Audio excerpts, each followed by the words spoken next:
Well, the Woody Guthrie Center in Tulsa would not be possible were it not for the George Kaiser Family Foundation and the dedicated work of 3 generations of the Guthrie family, beginning with his wife Marjorie, then her daughter Nora, and now granddaughter Anna Canoni. Guthrie's work has meticulously been saved through the years. And I was able to sit down with Guthrie's granddaughter and Guthrie archivist Tiffany Colanino here in our studio. Anna, Tiffany, thank you so much for being here. I've got to ask the first question that everyone wants to know, Anna. What's it like being Woody Guthrie's granddaughter? Well, it's evolved. It's changed. I was born in Queens, in Howard Beach, in Queens, New York. And at the time, nobody knew who Woody Guthrie was in Queens. He was not cool. We were listening to John Bon Jovi, and nobody knew who Woody Guthrie was. So to me, I was raised that my grandfather was a folk singer, singer-songwriter, very important person. And I was played the music of, that he created. My parents would sing me to sleep every night, sing multiple children's songs my grandfather wrote. So I knew that he was someone very, very special. And it was kind of like a secret.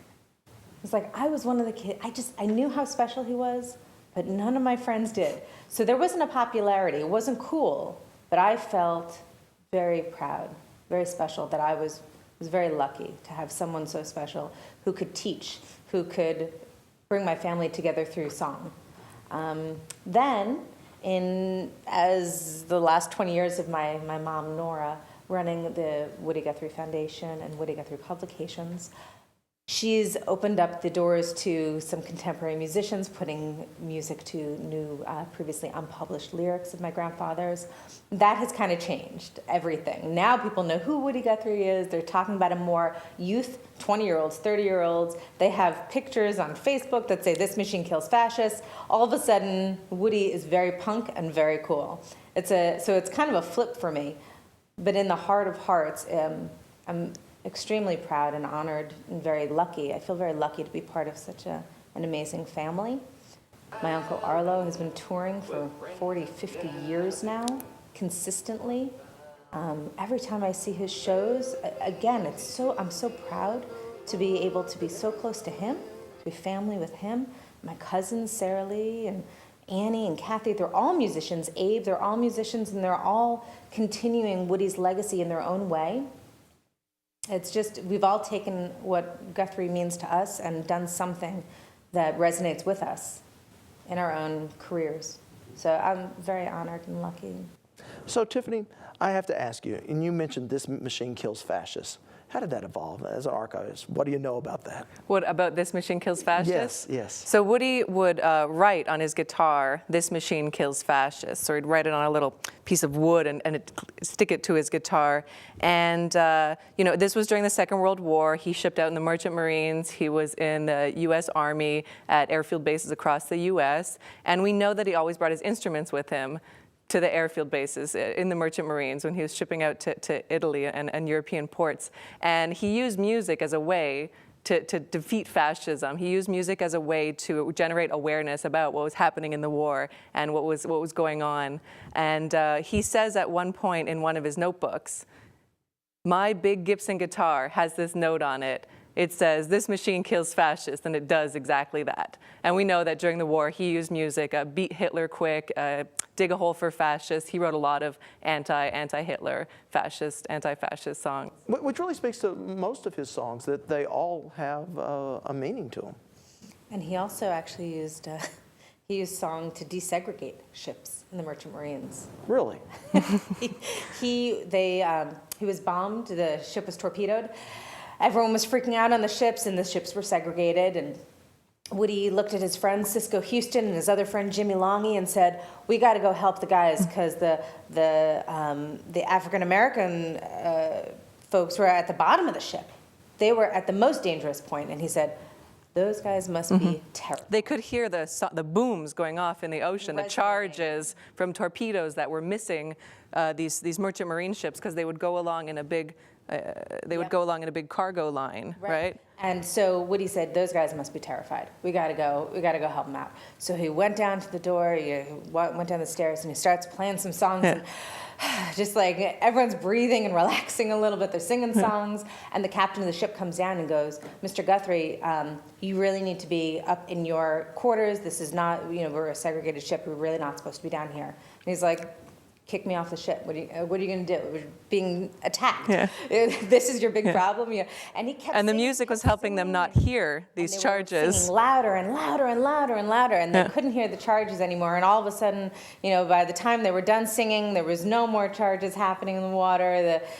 The torpedoes were done, and everyone, went along their merry way. But he desegregated a ship in World War II, and As through safe as you song. could be in Yeah. the North Atlantic during World War II, Through yes. song. What a special moment. Yeah, Jimmy Longy wrote this book called Woody, Cisco, and Me, and it's all about the time that Woody spent in the Merchant Marines, and shipping out 3 times on 3 different ships.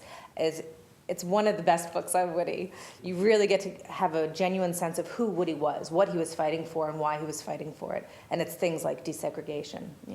Now you mentioned desegregation. Was Woody Guthrie, was he ahead of his times in social issues of the day? Oh, I'd say absolutely he was ahead of his time. Woody performed with a variety of musicians. He performed with Sonny Terry, Brownie McGee, Leadbelly, African-American musicians in venues where after they would perform on the stage, the owners might invite Woody to come sit down and have dinner with them, and they'd say, "Well, I'm sorry, your bandmates have to eat in the kitchen, or your bandmates have to eat somewhere else." And there's an interesting story where Woody says, if they're not going to eat with me, I'm not going to eat here with you. And there's, "Oh, Mr. Guthrie, come and sit down and eat."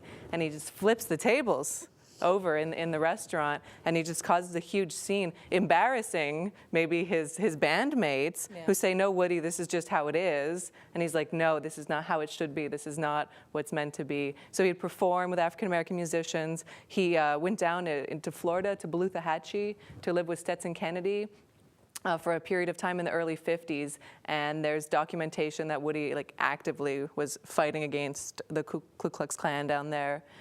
He would write songs. He wrote about such a wide variety of topics, and they were mostly these very progressive sort of counterculture or just on the edge of culture topics, feminism, racism. We do in one of our presentations, we show how Woody illustrated "I Wished I Was a Single Girl." It's a Carter family song. And so he has these beautiful drawings. Essentially, it's the back of a woman, or you can tell she's carrying the laundry, she's doing the dishes, she's taking care of a home. What Woody grew up looking at a woman as what the roles were in the family, right? So then you flash forward, Woody's come to New York. He's meeting Mother Bloor, Aunt Molly Jackson, Martha Graham, some of the strongest and most independent women that have ever existed in the 40s. And all of a sudden, his drawings are they've taken a complete turn. And these are women completely empowered. They're not doing laundry. They're up and active and creating and passionate and have fire in their bellies. And that was you can see how progressive he was to think that in 1940, and Marjorie, his wife, she was actually the primary breadwinner in the family. Woody, had shipped out in the Merchant Marines. He's in the Army. He was getting smaller gigs. He wasn't, it was still the height of his maybe popularity. But Marjorie was the steady income. She was working in the Martha Graham Dance Company. Then she later had a dance school for 30 years. She was the stability. She was the primary breadwinner as a woman taking that role instead of the man. So I feel that he was very ahead of his time, very forward. So while he may not have earned a lot of money during his lifetime, he was quite prolific. I mean, he was very creative and did a lot of work, did he not? That was his job. It was to write. It wasn't to make money, and I think that that's what Marjorie realized. And she would sit him down. Woody was trying to write Bound for Glory at the time in the early 40s. And Marjorie sat him down. She said, "Your job as a writer. You need to sit down at this desk from 9 to 5. This is your job. You can't be all over the place. You have to focus." So she would, she really organized him, and he was able to put down more because of some of the fences, I guess, that she put up for him to just try to help him and keep him in line. But then on the other hand, it's so important for Woody to go out in the world Right. and to walk the streets of New York or to, head out of town on the train, because it's the things that he saw that inspired him to write his songs. We talked a little earlier about was Woody progressive. Woody writes, a folk song is what's wrong with the world and how to fix it. So he sees racism as something wrong with the world. He sees the way women are treated, something wrong with the world. The greed of bankers, wrong with the world. Inequality of pay, that's wrong with the world. So his songs are what's wrong with the world and how to fix it. So that's how he's able to kind of use music as a springboard to help social issues.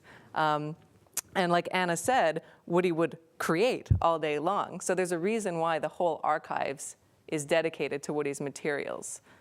It's very rare for a musician or an artist to have as much creative output as Woody Guthrie did. And in the archives, we have over 10,000 documents that he created. It's a lot of material. That's a 15-year period. In a 15-year period, from 38 to 54, that was his active creative period. So we have over 100 of his diaries. We have correspondence, thousands of letters, pages of letters that he wrote out and that he received. And his letters sometimes were an entire composition notebook. It wasn't like, hey, how are you? Write me soon. Weather's fine. Yeah, it was 10-page, front and back, no spaces, letters that, we're transcribing some of them now. And letters can be 10 pages at a minimum. Full notebooks of if a baby's born, a whole notebook on how, what this baby has to do in this world and how he or she can be the biggest them that they can be. And all of his material crosses over. So a lyric isn't necessarily just a lyric. He'll add some paint to it, maybe glue a leaf in the corner, maybe then take that and glue it into a journal. So his very multimedia artist. I'd hate to think what Woody would do if he had a blog or if he was on Twitter today. It would make my job so much harder. But we have artwork he did. He painted watercolors. He painted charcoals. He did pen and ink sketches. He really ran the gamut from songwriter to novelist to visual artist to a multimedia. And he was an organized businessman too. He kept all of his contracts. He kept all of his forms. He kept all of his records. His rent receipts, guitar receipts, his electricity bill. And he kept all that stuff. So he's very organized in some aspects and extremely prolific, extremely creative. Yeah. Well, I want to thank both of you for doing what you do because, Woody Guthrie is certainly an Oklahoma icon, but also American treasure. Tiffany, Anna, thank you for being here. Thank you. Thank you so much for having us. Now, many thanks go out to Stillwater Public Library's Linda Reynolds, who helped make this interview happen as part of their Stillwater Reads program. Now, if you'd like to learn more about Woody Guthrie and the political climate he grew up in, we have a feature on our website about the growth of populism in early Oklahoma. And some of what is said just may surprise you. Just go to okhorizon.com and look under our value added section for the Politics in Oklahoma segment.